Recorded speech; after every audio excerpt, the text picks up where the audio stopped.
Grabe yung init ngayon. Ito, meron ako cutie na tornado. Free sa akin ito ni Ma'am Rowena Daclis. Ang ganda ng kanyang color combo. Green, tapos brown.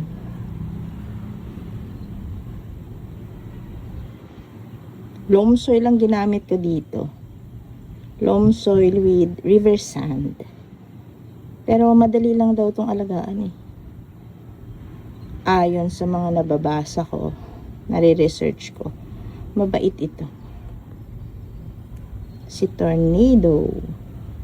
Ganda ng kulay. Ang cute. Bihira nang makahanap ng ganito, kaya thankful ako na freebie sa akin.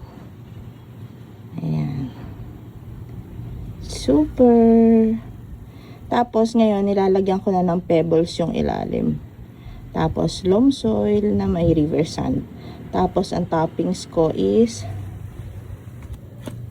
itong marble chips. Ano ba ito? May nahalo pang pebbles. Oh. Lagay natin dito.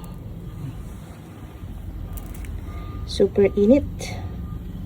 Ang init-init.